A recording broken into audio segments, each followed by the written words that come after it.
here at the GSL Code S Round of 4 here in Las Vegas. How's everybody doing?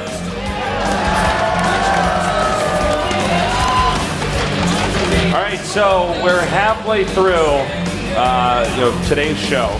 We got one guy in the final, Hyun, who's playing phenomenally, by the way. I mean, Innovation's really good. I actually thought he had a better chance, or I thought it was going to look a little bit closer, I guess you could say. Yeah. But man, I mean, Innovation wins one game with a very smart cheese. It was the right map to do it on. Yeah. I certainly thought that was going to set the tempo for the series, but you know, as it turns out, if you just don't get to mess around with Hyun before the 5-minute marker, he's probably just going to have more stuff than you and outposition him. It seems like it, and you know, there's been so much hype behind that guy. Will he be able to actually become the GSL champion? I think there's a pretty good chance, but these two guys that we're going to watch next are going to have something to say about that, Tasteless. Yeah, absolutely. Now, I think Ryung, as weird as this is to say, I feel like he is kind of the star here of the round of 4. Ryung's been around for a while. He has. He's a top-end Terran. He really is kind of a chess player when you see the way he moves his army around the map. He's really good at deflecting the counterattacks. Then we got Sniper, and Sniper I have a little bit of a harder time trying to describe his play style. Yeah, he's kind of DRG-ish. Yeah, you can get him on 3 bases, and he's probably going to kill you before you really solidify your 3rd. But he can do a lot of. I think he has more range than DRG even. Yeah. As far as different builder styles. Well, take a look at this map lineup. Whirlwind, Cloud Kingdom, Entombed Valley, Belshir Vestige, and Daybreak. I feel like this is a pretty good set for Ryung. I'm not going to lie. I mean, he's one of the Terrans that can really play Whirlwind amazingly in a long macro game. Of course, he's also someone who can play in a cheesy game as well. But then you give him some maps that he's going to be very comfortable on. Cloud Kingdom and Tomb Valley. I mean, Ryung definitely has shown us in the past that he knows how to go mech against Zerg on these maps. And, let's not forget that Ryung actually said he was going to win a GSL Codes, and I think this was 4 or 5 or 6 seasons ago. It was, I think it was more than that. I think it was like 7 or 8 seasons ago. It could be. A long time ago. He made the statement when he got in there. He said, well, I'm going to win this one, and I'm confident about it. And bam, he gets knocked out. And he's been kind of a floater here in Codes. He's always there, but he's not that deep. People know who he is. But now he's in the Final 4, and if he wins this, he goes straight to the finals, and maybe he will be that Terran that actually dominates this. Because he could be. He really could. He's such a good positional Terran. If he plans his matches right, which he normally does, he can beat anybody in the world. Now, don't forget, guys, Sniper, this guy is really good. He's young. He made a big splash in the team league. And, it's funny. We do get players, and I didn't want to believe this was true until we actually started running all these GSL tournaments. There are players that seem to just do better in team league settings. Yeah, that's true. And he was one of them, and there's a variety of reasons for that. Maybe you feel more comfortable, you got your teammates there, but he's one of our strategies. There's some more camaraderie. You get to be sent out to play against somebody who your entire team and your coach says, oh, you can probably beat that guy, go out there and get him. But now he's here in the individual leagues, and as big as team league is, all these guys want to win an individual league. Well, the countdown has begun, Tasteless. It's time. Make some noise. We're here in Las Vegas. The global StarCraft League, truly global. Over here in the States now, as we're going to start game number 1 and our second best of 5.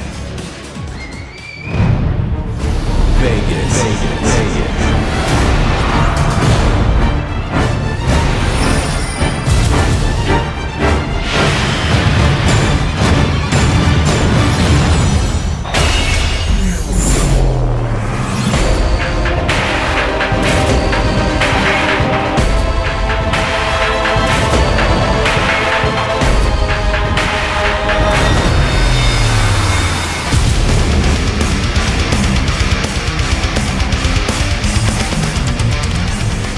Massive map. Whirlwind here is where this is going to start out. And now to intro our players in the bottom right starting location. In the red, we have... Exumio.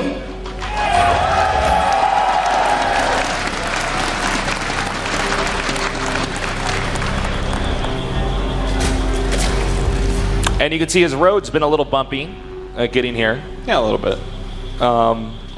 I mean, it is Code S, so if you see a guy who's 5-5, he's still pretty good. He's really good. Take it with a grain of salt. In the upper right, we have our Zerg player. He is playing so solid. Will he make it to the finals? He is MVP Sniper.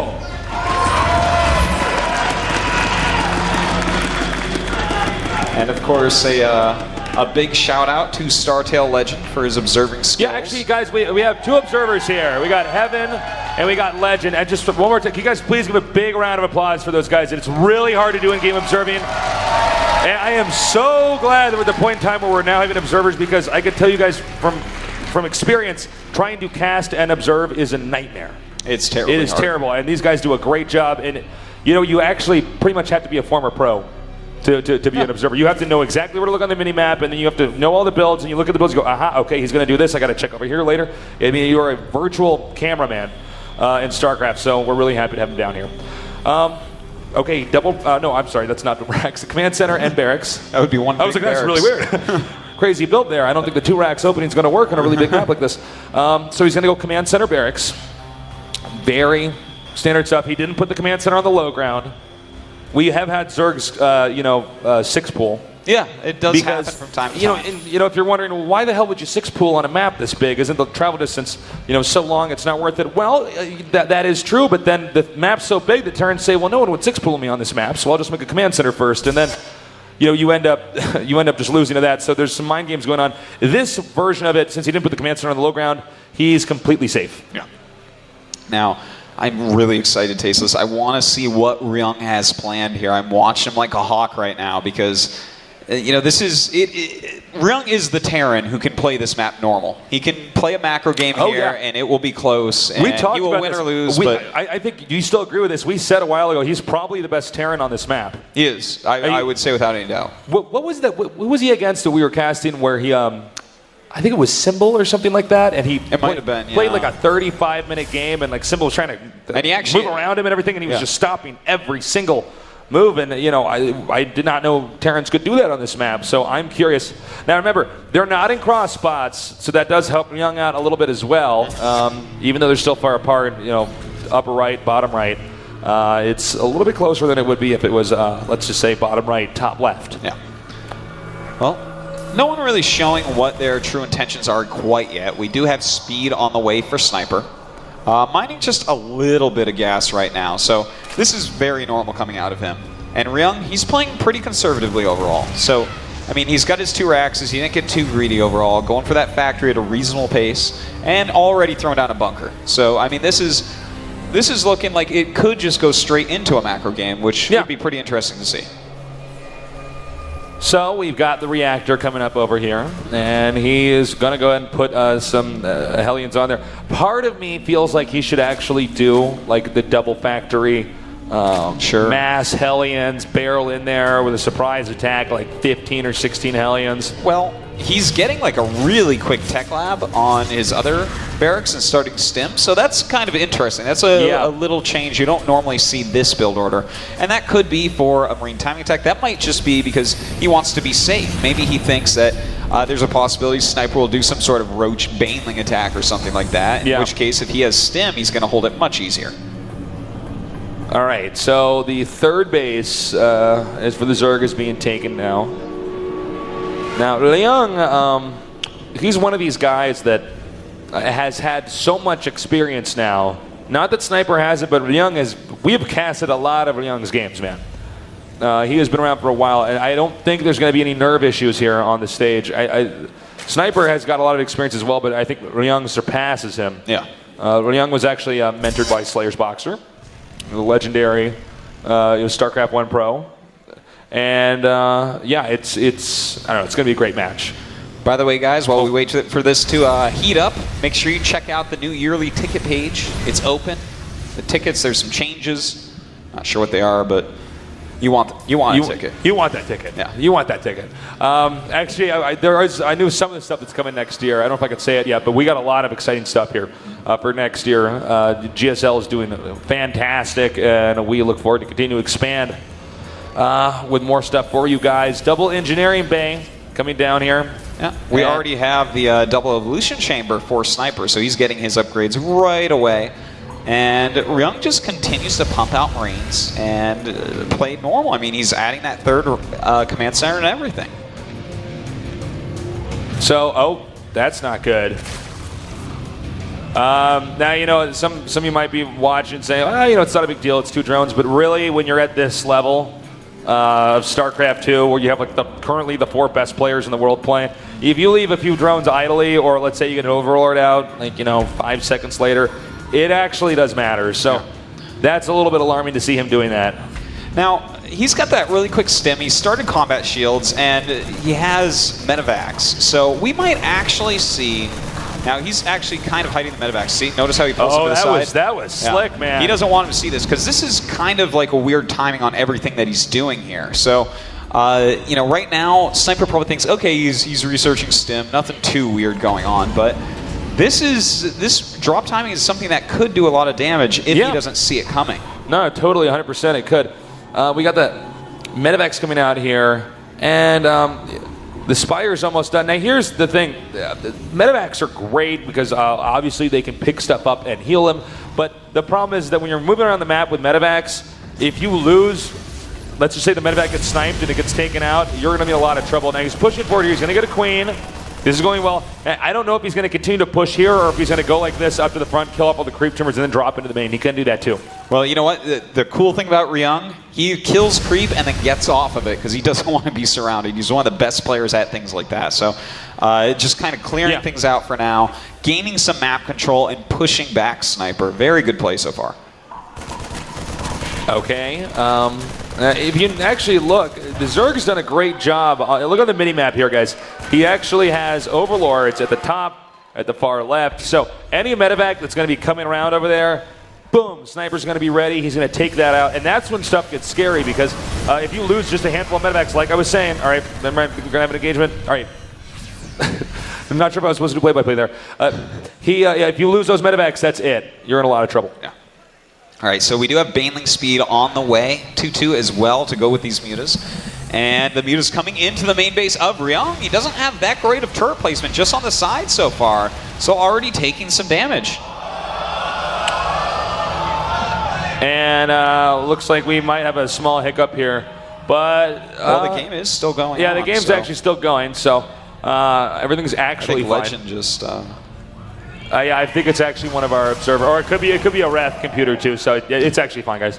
So, anyways, the mutas are going back up here now, and we're gonna see. You know, mutas are a great choice on this map because you can go over there, do the damage, and then turn back around. Yeah, that's very true, and that's an important thing. Mobility is key on big maps, and that's why I don't like doing stuff like Roach Baneling on this map. Yeah. Unless it's like I'm sitting all in or something, and I know I can kill the guy with that. I don't like it. I think muta's the way to go on this map. Yeah. All right, well, we do have just great upgrades coming along for both players. You see this a lot on big maps where both players just get really good upgrades early on, knowing that the attacks are all going to take place later in the game. But right now, Snipers, we've seen this actually a lot on this map as well. A lot of Banelings on the way. A lot of Zerglings as well to go with his mutas. Now, you think I think he's actually going to try to go in there towards a third. I think he's going to go for a bust, just a straight-up bust. You know, it's so funny to me. Why do you think this is? This is such a big map. I never feel like Zerg needs to do a bust, but then they do it. I've seen it a lot in this season. You know, if you kill off just a few key units, you know, maybe kill a few medevacs with this, some reduce tanks, the marine, early tanks, especially the siege tanks, if you can kill some of those, then you just keep on expanding and you keep on remaking your units because it slows down the move-out timing of Terran, and that's really what you want to do here. Hit them while your army is still really strong in comparison. And we've seen a lot of these before the 15-minute marker, they just come in there. And I think that moment is about to be now. Now, is he in siege mode? He is in siege mode. Yes, sometimes that doesn't matter, though. He's waiting for 2-2, both of them, though. They're both going to have that 2-2 upgrade. And that's an important thing to know, because if... Oh, his hand's been tipped, he saw it. You do not just have that many Banelings sitting around. Banelings make so quickly, you can basically make them in real time, so... I mean, when you see that many, you go, uh-oh. Oh, here we go, Tasteless. So many Banelings rolling down, and will Ryung actually have enough here? He's going to target those siege tanks perfectly, not really targeting yet. And this is a ton of damage being dealt. And he's tearing now through the tanks and the Marines, trying to lift, but not in time. Oh my And this God. can be game-ending, guys. The SCVs are actually somehow not dying and now managing to escape over to the upper right. But I don't know, man. I think this is the point of no return. I mean, this is just too much. Sniper has steamrolled Ryung. Just completely And caught talking him about off a guard. one-sided game. We were talking about positioning. We were talking about all this theory stuff, and all of a sudden, out of nowhere, Sniper sets up for an insane timing. And even though Ryung was in siege mode, he seemed to be somewhat prepared. He didn't have enough depot walls up. He could have made more bunkers. Yeah. And When you see this he's coming, paying the price. that's exactly what you need. You need siege tanks targeting banelings. You need more bunkers. There's no reason to not overcommit with a depot wall or something. Guess what? You're going to be making depots anyways. GG. All right, Sniper taking Sniper. that first game.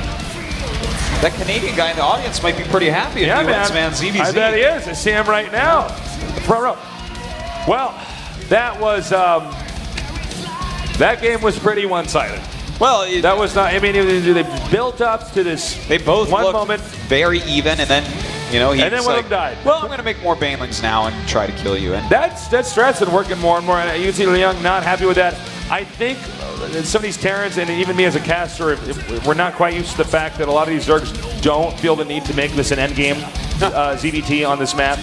well, the explosiveness when you get a few hatcheries out of actually just making so many units at once and being like, oh, bam, maxed out, go. It's pretty scary stuff. And a lot of Zergs have been toying with that, especially since Life came along. He's added in so many aggressive timings where you're still playing a macro game as long as your opponent lives through what you do, but even that part's pretty tough. Yeah. I feel like you got to have some more scans in the middle of the map there. The Zerg's always going to go to the middle of the map. They're going to make a bunch of banelings. If you spot it, boom, you can throw in a bunch of bunkers. Wave high, guys. We're here in Vegas.